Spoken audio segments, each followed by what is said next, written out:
Hi, welcome to Nirmala Simple Recipes. Lunch box recipe நம்ம இன்னைக்கு பார்க்க போறதுங்க கீரை சாதம். கீரை சாதம் எப்படி நம்ம டேஸ்டியா செய்யுதுன்னு வீடியோக்குள்ள போய் பார்க்கலாம் வாங்க. கீரையை நல்லா ஆஞ்சி எடுத்துக்கலாங்க. ஆஞ்சி எடுத்து ஒரு 4-5 தண்ணி விட்டு நல்லா மண்ணு போக நல்லா வாஷ் பண்ணி எடுத்துக்கலாங்க. வாஷ் பண்ணிட்டு நல்லா பொடியா கட் பண்ணி எடுத்துக்கலாங்க. கீரை சாதத்துக்கு பொடியா கட் பண்ணிட்டா பசங்களுக்கு வாயிலும் தட்டுப்படாது. சாதத்தோட சேர்ந்து வந்துரும். அதனால நம்ம நல்லா பொடிசா கட் பண்ணி எடுத்துக்கலாங்க.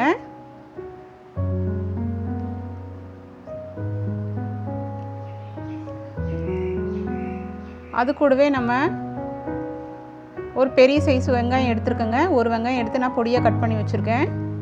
கடாய் சூடு ஏறினதும் 3 டேபிள் ஸ்பூன் அளவு எண்ணெய் சேர்த்துக்கலாம். எண்ணெய் காஞ்சதுக்கப்புறம் ஒரு 1/2 டீஸ்பூன் கடுகு போட்டுக்கலாம்.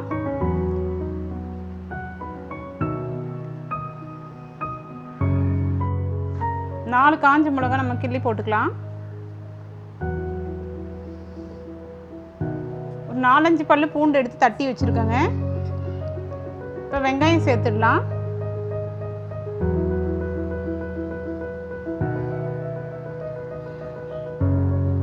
வெங்காயம் வந்து போட்டதுக்கப்புறம் நல்லா வதக்கிக்கலாம். கண்ணாடி பதத்துக்கு வந்ததும் நம்ம தட்டி வச்சுருக்க பூண்டை வந்து சேர்த்துக்கலாங்க.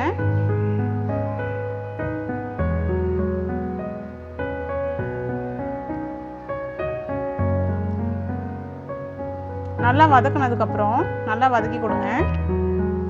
கண்ணாடி பதம் வரைக்கும் நல்லா வதக்கிக்கலாம். அதுக்கப்புறம் நம்ம பொடியாக கட் பண்ணி வச்சுருக்க கீரையை ஆட் பண்ணிக்கலாங்க.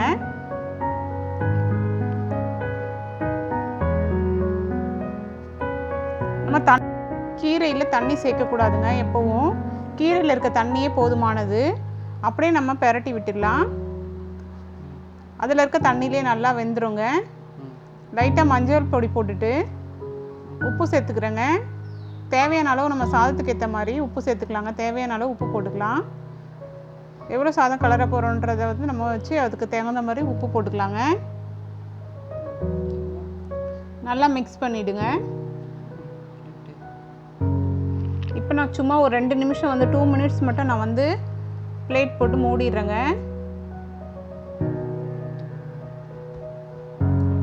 2 நிமிஷத்துக்கு அப்புறம் நம்ம ஓப்பன் பண்ணி பார்த்தோம்னா நல்லா தண்ணியெல்லாம் உறிஞ்சு நல்லா ட்ரையாக இருக்குங்க. ரொம்ப கீரையை வந்து பாயில் பண்ண விடக்கூடாது. ஒரு 2 நிமிஷம் மூடி வச்சா போதும். இப்போ நான் வந்து பெப்பர் பொடி சேர்த்துக்கிறேங்க. பெப்பர் பொடி சேர்த்துட்டு நல்லா கிளறி கொடுத்துக்கலாம். இப்போ நம்ம இதில் தேவையான ரைஸை ஆட் பண்ணிக்கலாங்க.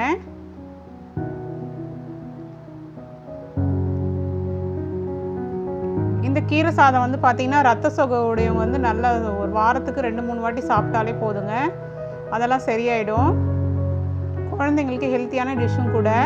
இதை நீங்கள் அப்பப்போ குழந்தைங்களுக்கு லஞ்ச் பாக்ஸ் ரெசிபியாக நீங்கள் பேக் பண்ணி கொடுக்கலாங்க. இப்போ சாதம் போட்டு நம்ம நல்லா கிளறிட்டோம். சுவையான கீரை சாதம் நம்ம வந்து ரெடி பண்ணிட்டோங்க. இந்த வீடியோ உங்களுக்கு பிடிச்சிருந்தா நிர்மலா சிம்பிள் ரெசிபிஸ் சேனலுக்கு சப்ஸ்கிரைப் பண்ணுங்கள்.